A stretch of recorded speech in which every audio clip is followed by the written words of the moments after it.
Okay, so I just finished photographing a running event earlier today. It was a 5K, 10K race with a kids race as well. It's something I do quite a bit. It's a little different than my regular sports photography I do, which is typically field sports like soccer, baseball, softball. And so for that particular event, it has a different kind of set of requirements for me as far as lenses and that kind of thing. And while I've usually in the past have covered it with these two lenses on two camera bodies, 70-200 and 24-70, I found myself slowly every once in a while starting to use this lens that I happen to have already, the 24-120. It's been a great lens because I can kind of do it all with one lens. It really kind of covers the focal range of this. It gets me close enough to this that sometimes on certain races, I don't actually even need to bring this as a second lens or second camera body. But a lot of times it was kind of like one camera with the 24-120 instead of the 24-70, and then the 70-200 when I really wanted the subject isolation of this f2.8 and needed the low light capability. But I had heard about this lens, the Tamron 35-150, and I kind of wanted to see, well, could it be the best of both worlds for what I was particularly doing as far as running events? Could it take the place of the 24-120 and give me the advantage of a little bit more reach on the long end and more subject separation, better low light capability? The low light was less important. There are some events that I do running where either it's shaded in the woods for some trail events or early in the morning, but really it's more the subject isolation, which is kind of nice when you're doing either candid portraits before the race and you want to get separation between the people you're photographing, the cluttered background, or you get in some runners are coming up towards a finish line or on a trail, you want to get a nice subject isolation. And having f2.8 does make a difference, especially when you're zoomed out. But even on the wide angle, it can do that. So I wanted to kind of try that out and see what I thought. And so I decided rather than buying the lens to actually rent it, because it's a lot easier and cheaper for me to spend $100 to rent it versus paying for the lens brand new and then hoping I like it. I know you can always sell them used, but why? Why spend $17.99 when I could just rent it for $100 and be sure? So I just want to share my thoughts today. It's not a full comprehensive test. I didn't do lens sharpness testing. I didn't do durability testing. I just used it specifically for the event that I was going to plan on using it for. This isn't a lens I was going to use for some of my other sports. So I didn't necessarily need to rent it for those kind of things. What do I think? Well, I like it. But let's go into more depth about it. So let's talk a little bit about specs too. So the Tamron 35-150 is $17.99. These prices are all based upon what I've seen currently on B&H. And that's it for US. So that could change. That's $17.99. This is the 24-120 Nikon F4. I think that's currently $9.99 or $9.96 on B&H. There are some rebates currently going on with some of the Nikon lenses, which will expire on June 23rd. So that may change some things. The 24-70 is currently, I think, $19.96. So just under $2,000. And this lens is, the 70-200 is currently $21.90. So about $2,200. So, it's kind of like in between this lens and these other lenses, but it's a little bit more complicated than that too. So let's talk about how it actually performed for me. Using it today, I thought the focal range was actually really great, kind of like I expected. Yes, I'm losing a bit on the wide end. I would say the difference between 35 and 24 is a lot bigger than the difference between 120 and 50, or even 150, or 150 and 200. Just as anybody knows, the wide angle lenses, like even the difference between a 28mm lens and a 24mm lens is pretty big. The real question becomes do you need it? And today I didn't need it. There were definitely times where I would go to 35, like, oh, I got to take a few steps back.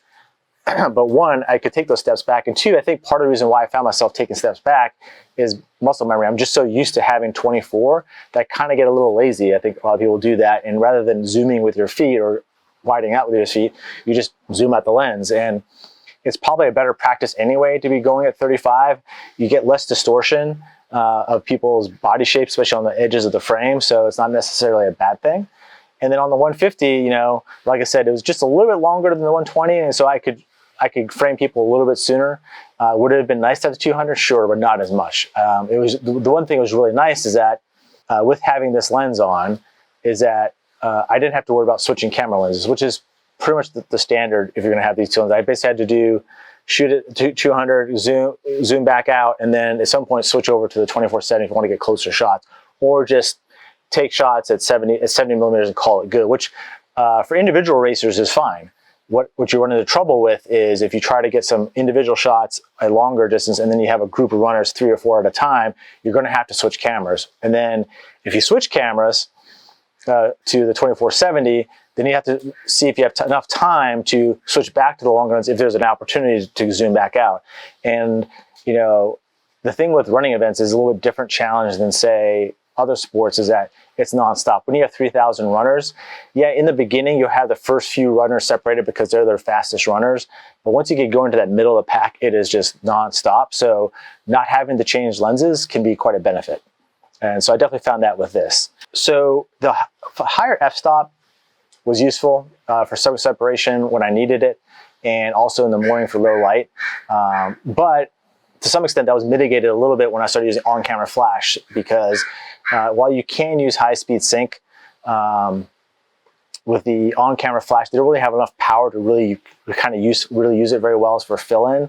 I know if you have a global shutter like the Sony A9 III, you have that advantage, but that's really only that kind of scenario. So I was already stopping down. So, but when I didn't need to stop down, it was nice to have that advantage. So the other thing to think about is autofocus. As far as autofocus, I could not really tell a difference when it came to actual accuracy with the photos I took. I went and reviewed them. I didn't see a higher miss rate with this lens versus any of these other lenses. There is one thing I did notice, and I had seen that in other reviews, and that was there's a little bit of a kind of slide to focus when going from extremes of focus, meaning like if you're already had the lens focused at really close, like someone at the finish line, and then you want to zoom back out to someone really far away at the full length of 150, it was a little bit of kind of like a slide and then got into focus, which was a lot slower, definitely slower than these two, which is almost instantaneous, and even slower than the 24 and 20. That said, once you got the focus there, I had no issues. It was tracking even when I went to using flash with rear sync at 250 a second, and it was still tracking just fine. And ironically, even though these running, especially a lot of these amateur races, you know, fun races, the runners aren't going very fast. The most challenging kind of scenario for autofocus is people coming directly towards you versus people moving fast sideways, because you're making the focus constantly rack, right? And so that's quite a challenge, and I found that the lens could keep up for the most part. That wasn't really the issue. The other thing that kind of came up that I did notice is the zoom. The zoom does zoom the same as all these, but it's got a fairly high resistance to it.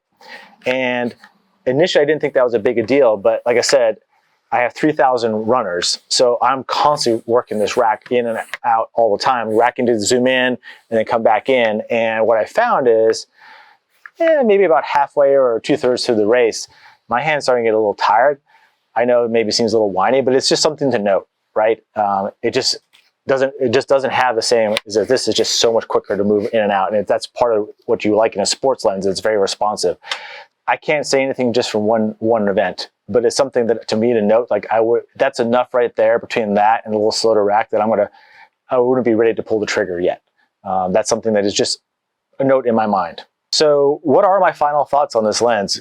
Should I buy it? Would I recommend it? And it's going to be, it depends. You know, for me, I was looking to do it for running events, and is really more of looking at a replacement of this lens, the 24-120, versus actually replacing these two. Although, I guess in a way you could say it does replace these two lenses in those scenarios, because I would be going to this lens anyway. But would I pick this lens and not use this? And I don't know yet. And the reason for that is, you know, the advantages are, like I said, is the focal range I think is actually more useful for running. The 30, I rather give up the short end, the 24 to 35, and gain a little bit extra, the 120 going to 150. And on top of that, gaining the extra f-stop of f2 to f2.8 on the long end. That is worth it for me.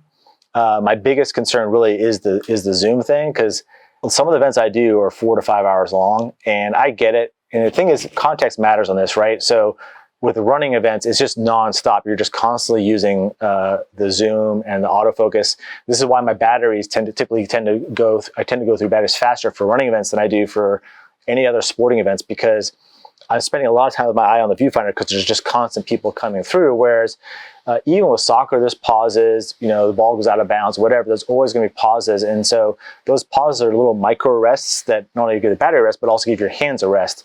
That's why, for example, with my big 400mm f2.8 lens, I don't use a monopod except for soccer. I don't use it for baseball. I don't use it for softball. I don't use it for football because there's enough rest between action where I just don't want the cumberness of the monopod. I don't need it. Whereas with soccer, because you're just constantly on the action, it's useful. So same thing with this. I don't know. Today was like a 5K, 10K race. I'm really only there in a static position once the finishers start coming through for about an hour and a half, maybe 2 hours. So what I'd like to do is I'd like to try it again for something a little bit bigger. So probably something like a half marathon, or like this summer there's a triathlon, and if I have something like that, that's where it'd be more of a true test. Like how much can I put up with this resistance on that zoom ring? Because I know it seems petty, but it was kind of annoying. But if you're doing other kinds of event photography where there's little pauses, you probably wouldn't even like, what's your deal? Why are you even complaining? And I would agree with that. So that's my personal kind of hesitation on it. And also, price and weight, right? So let me go through some specs here just so you kind of get an idea. So the Tamron, besides being $17.99, it does weigh. Now these weights are based upon what I put on my scale, not the actual published specs. So if they look different, that's why. And this, I weighed all of them with their lens cap on, so I don't know if the manufacturers do that. And this one actually happened to come with a filter on it for lens rentals. These don't have any filters, but they do have the lens hoods. And also my 70-200 has an aftermarket Kirk foot on it, so it may weigh different too. So just let you know, rather than getting worried about the absolute numbers, I would just look at the relative differences in weight. So the 35-150, I weighed it in at 1,303 grams, so 46 ounces or 2.87 pounds. So it's pretty stout lens. The 24-120, by contrast, weighs 704 grams or 24.8 ounces or 1.5 pounds, just 1.55 pounds. So there's a pretty significant difference there. With the 24-70 2.8, that one weighed in at 899 grams, and so about 1.98 pounds. The 70-200 weighed in at 1579 grams or 3.48 pounds. So it's the heaviest of the three. So you can kind of look at it a couple ways. If you're using this to replace these two lenses, it's lighter than both of these combined, which could help you with carrying stuff around. It's also cheaper than both of these combined. However, if you're looking at this lens versus the 24-120, it's about, right now, current price is about $700, almost $800 more, and almost the same amount weight more in grams. So the question is do you want the focal range, and do you want the extra f-stops enough to say, hey, I'm willing to live with the weight and the price difference versus this? And I can't say for sure what works for you. For me, I could see it. My only wish right now is the zoom ring. That's probably the biggest thing that puts me off. And a little bit the focus thing. Like I said, I don't know. For running, it seemed okay. But if you were doing sports where you would be doing extremes of focus from close to near, for something like, say, basketball or volleyball, or any of those kind of sports where you're going to be constantly changing, the runner changes position, that could be an issue. Whereas with running, I don't really have too much rapid transition, other than like, okay, I got a runner comes finish line and someone on the distance. But the difference with running there, like there's no real peak action far away. It's just more about composition, right? And the runner is always coming towards me, so I can always wait. So that's a different scenario versus basketball or any other kind of sport where you have to when the action's there, you got to do it right then and there. So anyway, that's kind of my thoughts on it. I'd say for me, the jury's out. I think it's worth taking a look. But right now, I don't know. I kind of still like this lens. I think it's, when I need the 2.8 and I really want the best of the best, I'm going to still use these. I have two camera bodies. But if you only have one camera body and you're looking to do kind of like a one and done lens, this lens is still a great lens, but this is worth looking at because it gets you a lot of the things you get here in terms of the subject separation and the extra light. So, and I hope that's helpful. If you have any questions, feel free to leave comments or let me know.